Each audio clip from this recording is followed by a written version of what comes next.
Monsoon और heat wave पर MD के साइंटिस्ट डॉक्टर नरेश कुमार ने हमसे क्या कहा।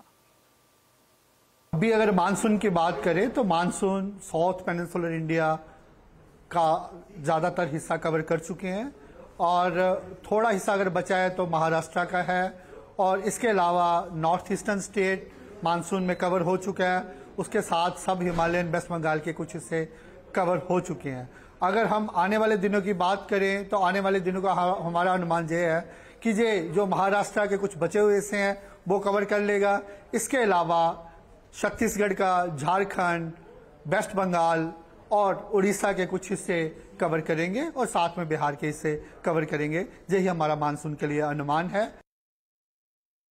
हीट वेव की बात करें, अभी कल तक हमने पंजाब, हरियाणा, उत्तर प्रदेश, बिहार के लिए रेड अलर्ट दे रखा था और आज हमारा वार्निंग एक स्टेप नीचे है। हमारा अनुमान है कि इंटेंसिटी थोड़ी कम हो जाएगी, जिसके लिए हमने पंजाब, हरियाणा, एनसीआर, दिल्ली के लिए ऑरेंज अलर्ट दे रखा है। लेकिन वेस्ट उत्तर प्रदेश के लिए हमारा नेक्स्ट 2 डेज के लिए रेड अलर्ट है। ईस्ट यूपी के लिए भी आज हमारा रेड अलर्ट है। इसके बाद जो टेम्परेचर्स में ग्रेजुअल इंप्रूवमेंट हो जाएगी।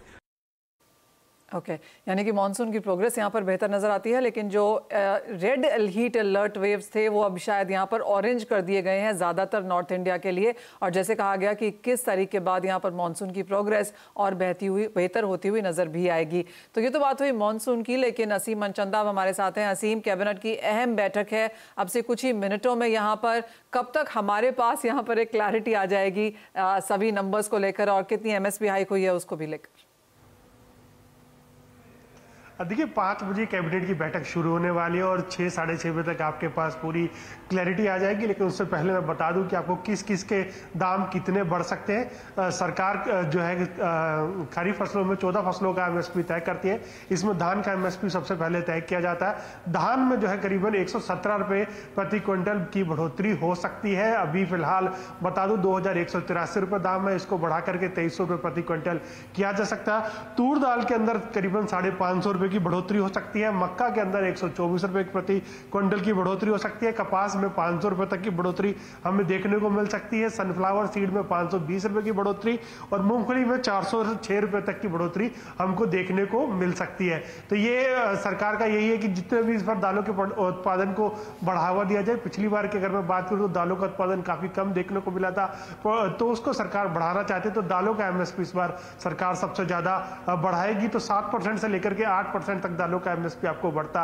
हुआ दिखाई दे सकता है। धान की अगर मैं बात करूं तो 5% के आसपास का एमएसपी आपको बढ़ता हुआ दिखाई दे सकता है। तो ऑफिशियली जानकारी थोड़ी देर में हमारे पास आ जाएगी, 6:30 बजे तक, जब तक ये कैबिनेट की ब्रीफिंग होगी तब तक आ जाएगी। तो अभी तक हम ये कह सकते हैं कि ये दाम जो है बढ़ने के लिए तैयार है और जल्दी ही सरकार इसकी घोषणा आधिकारिक तौर पर कर सकती है। असीम, बहुत शुक्रिया और बहुत शुक्रिया वहाँ पर बने रहने के लिए। और आपके पास फिर आएंगे ऑफकोर्स जैसे ही वो मीटिंग खत्म होती है, एक क्लैरिटी के लिए, कंफर्मेशन के लिए कि एक्चुअल प्राइसेस यहाँ पर किस तरह से बढ़े हैं। हमारे साथ अब महाराष्ट्र एग्रीकल्चर प्राइस पैनल के चेयरमैन पाशा पटेल भी हैं। पाशा जी नमस्कार। सीएसीपी के रिकमेंडेशंस ऑफकोर्स सरकार ने यहाँ पर मानी है। जो नंबर्स हैं उसके ऊपर ही हम यहाँ पर बात भी कर रहे हैं, जहाँ पर माना जा रहा है कि 5 से 10% के बीच में हम यहाँ पर वृद्धि होता हुआ देखेंगे। धान में 5%, लेकिन दालों में यहाँ पर 7 से 8 से 9% तक की भी तेजी देखने को मिल सकती है। पहले तो आपका व्यू जानना चाहेंगे कि किस तरह की तेजी या किस तरह की बढ़त यहाँ पर एमएसपी पे आप एक्सपेक्ट कर रहे हैं?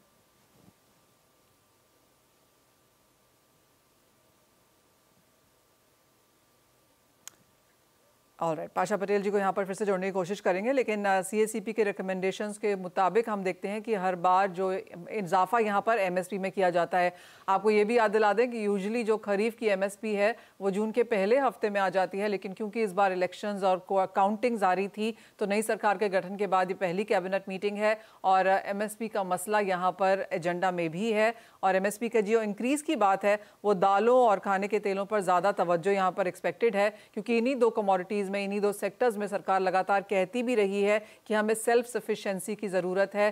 पिछला मानसून बहुत बेहतरीन नहीं था और हमने उसकी यहाँ पर खामियाजा आता हुआ देखा भी है बाजारों में।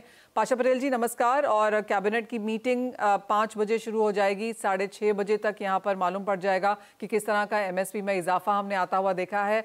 आपकी क्या एक्सपेक्टेशंस हैं, कहाँ पर रहेगी सरकार की नज़र?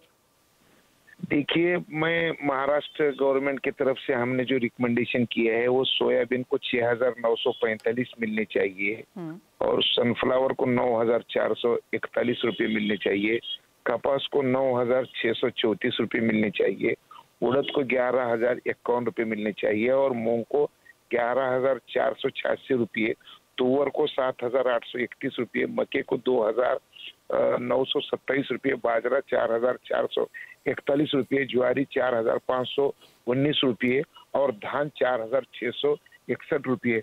ऐसे रिकमेंडेशन गवर्नमेंट ऑफ महाराष्ट्र की तरफ से भारत सरकार के सीएससीपी को हमने दिए हुए हैं। पता नहीं पूरे देश के रिकमेंडेशन को लेकर उसका एवरेज और वेटेड एवरेज निकाला जाता है और उस पर एमएसपी डिक्लेयर की जाती है।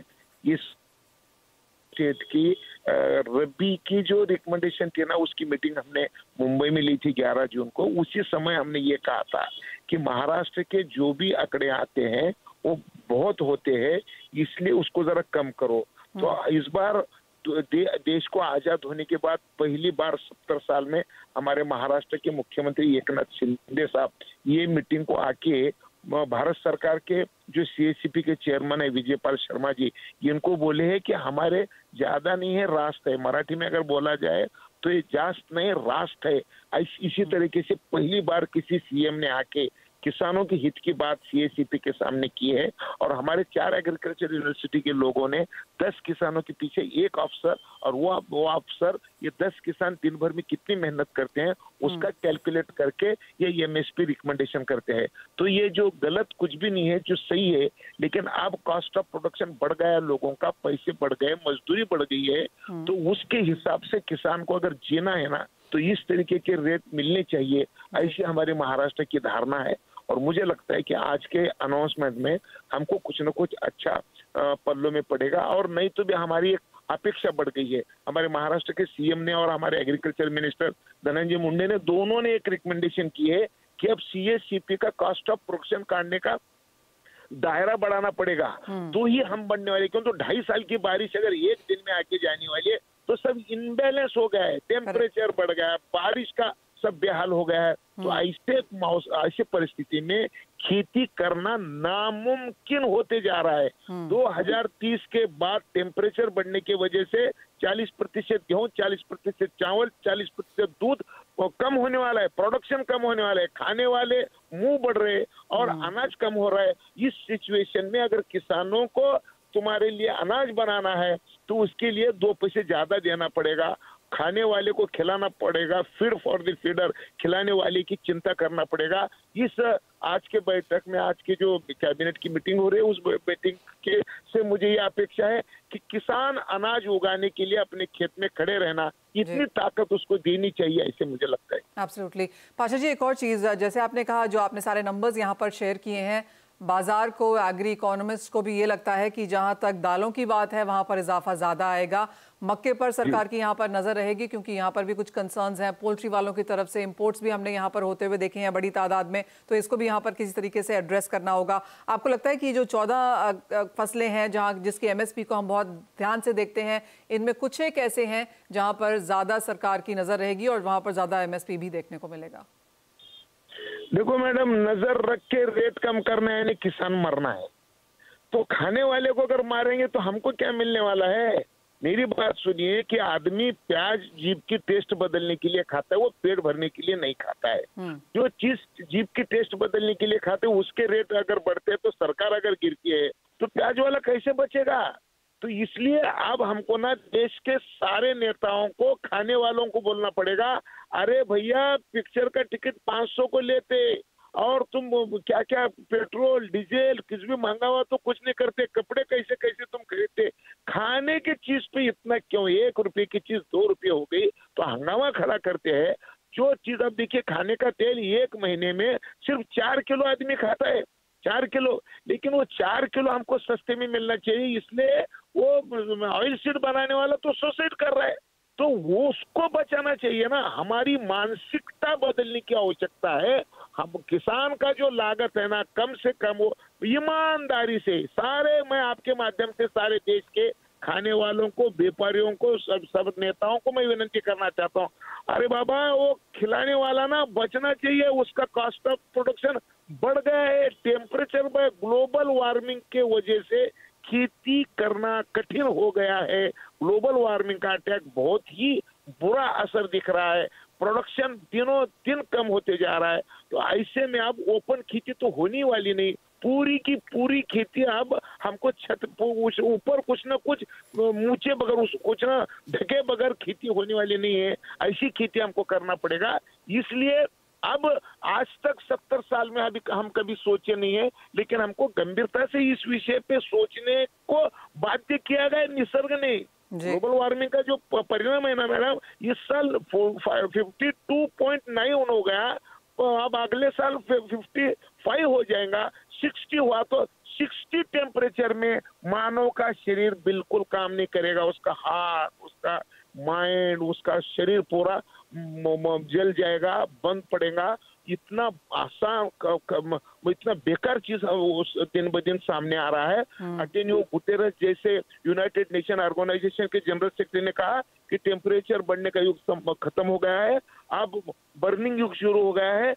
अब इमरजेंसी कुछ ना कुछ हमको सोचना पड़ेगा, ऐसा उन्होंने बताया। तो इस माध्यम से मैं पूरे देश को अपील करना चाहता हूँ कि खेती एक बहुत प्रॉब्लमेटिक विषय हो गया है और वो खेती करने वाले को इंसाफ, न्याय ज्यादा देना पड़ेगा, तो ही वो खेती में रहेगा, वरना वो खेती में नहीं रहेगा। और वो खेती में नहीं रहेगा तो हम कुछ खाएंगे नहीं। आपकी बात एकदम यहाँ पर वाजिब है पाशा पटेल जी, बहुत शुक्रिया हमारे साथ जुड़ने के लिए और बहुत ही इत्मीनान से अच्छे तरीके से समझाने के लिए भी। तो जैसे कहा गया कि कुछ ही मिनटों में यहाँ पर कैबिनेट की मीटिंग है और एक्सपेक्टेशन यही है कि एमएसपी बढ़ाया जाएगा और जैसा होना भी चाहिए। जैसे कि पाशा पटेल जी ने भी कहा कि क्लाइमेट रेजिस्टेंट सीड्स की यहाँ पर ज़रूरत है। कॉस्ट ऑफ प्रोडक्शन यहाँ पर लगातार बढ़ती हुई नजर आई है, तो एमएसपी उस लिहाज से भी यहाँ पर बढ़ना चाहिए। और कुछ ऑफ क्रॉप्स में तो यहाँ पर चिंताएं भी हैं, तो कुछ ही मिनटों में देखना होगा कि किस तरह के नंबर्स हमारे समक्ष यहाँ पर आते हैं। लेकिन इसी के साथ एक ब्रेक का भी समय है। हम लौटेंगे तो हमारे साथ होंगे पृथ्वी फिनमार्ट के मनोज कुमार जैन। उनसे जानेंगे कि यहाँ पर ट्रेडिंग अपॉर्चुनिटीज कहाँ हैं। साथ ही अपने साथ जोड़ेंगे chartandtrade.com के फाउंडर विकास बगारिया को।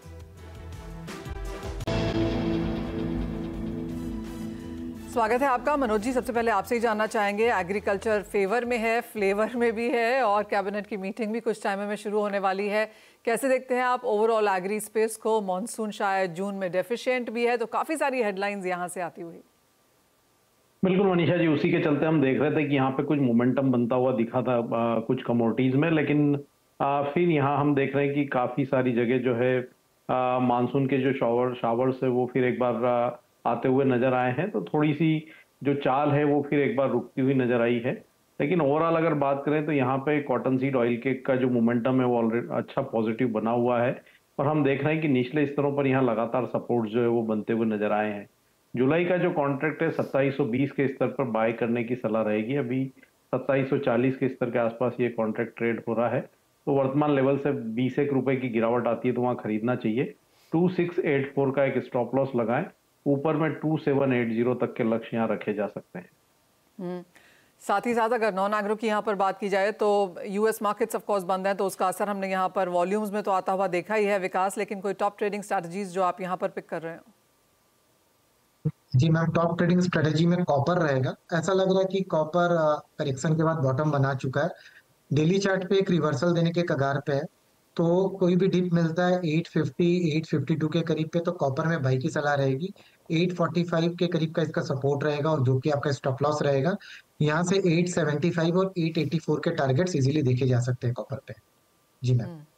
साथ ही यहाँ पर अगर कच्चे तेल की बात की जाए मनोज जी, तो यहाँ पर क्या व्यू है? क्योंकि 4% की तेजी पिछले हफ्ते में थी, इस हफ्ते में 3% की बढ़त ऑलरेडी आ चुकी है। क्या खरीदारी का मोमेंटम जारी रहेगा? गत सप्ताह मनीषा जी आपसे बात हो रही थी, जब सीटी की रिपोर्ट आई थी तो वहां पे मंदी के संकेत आते हुए नजर आए थे, लेकिन हमने साफ तौर पर बोला था कि यहाँ पे निचले स्तरों पर अच्छे सपोर्ट है और ऊपर में 6700 तक के स्तर एक बार देखने को मिल सकते हैं। और हम आज यहाँ 67 के ऊपर ट्रेड करते हुए देख रहे हैं कच्चे तेल को। अब यहाँ पे एक थोड़ा सा टेक्निकली रेजिस्टेंस जो है वो नजर आता है चार्ट पे। अगर WTI की बात करें तो 81-82 डॉलर के रेंजेस में यहाँ पे रेजिस्टेंस है और भारतीय बाजारों में भी हम बात करें तो 6800 जो एक स्ट्रॉन्ग रेजिस्टेंस नजर आता है। तो ये लेवल पे फ्रेश बाइंग का सलाह नहीं रहेगा। इवन यहाँ पे लॉन्ग की पोजीशन अगर निचले स्तरों से ली हुई है तो एक बार मुनाफा वसूली करना चाहिए और यहाँ पे एक बार जो यूएस EIA की जो वीकली इन्वेंट्री रिपोर्ट आएगी उसका यहाँ पे एक बार वेट करना चाहिए और ये लेवल पे एक बार लॉन्ग में मुनाफा वसूली की सलाह रहेगी। विकास साहब, नेचुरल गैस को कैसे देखेंगे, क्योंकि अगर इस हफ्ते की बात की जाए तो सभी जगह तेजी है, नेचुरल गैस में 4% की बढ़त, गैसोलीन 2% ऊपर, तो सिर्फ कच्चा तेल नहीं क्रूड प्रोडक्ट्स में भी बढ़त है। जी मैं डिस्क्लेमर के साथ शुरुआत करूँ कि नेचुरल गैस में मेरे क्लाइंटों का पोजीशन है। तो नेचुरल गैस का जैसे जो लोअर सपोर्ट एंड्स है यहाँ पे 227 230 का जो जोन है नेचुरल गैस के लिए एक लोअर एंड में सपोर्ट का जोन दिख रहा है। वहीं अगर बात करूँ तो 248 250 का जो जोन है वो नेचुरल गैस के लिए एक रेजिस्टेंस के तौर पे उभरा है। डेली चार्ट में एक बेरिश डाइवर्जेंस बना तो उसके बाद इसमें एक फॉल देखने मिला 232 तक। तो अभी फिलहाल थोड़ा सा नीचे आता लग रहा है। तो अगर कोई एग्रेसिव ट्रेडर है तो यहाँ पे शॉर्ट कर सकते हैं 244 245 के स्टॉप लॉस पे। और अगर नहीं तो सपोर्ट के पास 232 33 के करीब मिले तो वहां पे 227 के स्टॉप लॉस पे एनजी में बाई का पोजीशन इनिशिएट करना चाहिए। 250 और 254 के टारगेट्स देखने मिल सकते हैं आने वाले कुछ सप्ताह पे। विकास, गोल्ड काफी समय से आज पिछले 2 हफ्ते से लगातार सबका सेल रहा है, क्या वो मोमेंटम अभी भी जारी है? जी मैम, गोल्ड की चार्ट्स को देख रहा था, इंटरनेशनल मार्केट में देख रहा था कि $2280 का एक इम्पोर्टेंट सपोर्ट है, जिसको कि लास्ट फ्राइडे रिटेस्ट करके वहां से बाउंस बैक देखने मिला। वहीं $2369 $2370 एक रेजिस्टेंस का काम कर रहा है। तो M6 में अगर मैं गोल्ड की बात करूं तो आवर्ली चार्ट में अपने 200 डेज मूविंग एवरेज से बार बार टकरा रहा है। वहां पे टकरा के थोड़ा सा सेलिंग प्रेशर देखने मिल रहा है। बट वहीं 71,200 300 के जोन पे बाइंग के भी सपोर्ट्स देखने मिल रहे हैं। तो अभी ये जैसे ही 71,900 का जो कि इसका 200 डेज मूविंग एवरेज है आवर्ली टाइम फ्रेम पे उसके ऊपर सस्टेन करता है तो 72,500 72,900 के टारगेट ओपन होंगे 71,600 के स्टॉप पे। तो जैसे ही 200 डेमा ब्रीच करता है तो गोल्ड में मोमेंटम आ सकता है। जी ना। ऑलराइट, तो यहाँ पर तरीका है कारोबार करने का कमोडिटीज़ में, रेंजेस आपको यहाँ पर ऑफ कोर्स बताई ही गई हैं। बहुत शुक्रिया मनोज जी एंड विकास, आप दोनों का ही साथ जोड़ने के लिए, तमाम स्ट्रैटेजीज शेयर करने के लिए। इसी के साथ एक ब्रेक का समय है, हम लौटेंगे तो लेकर आएंगे आवाज़ समाचार।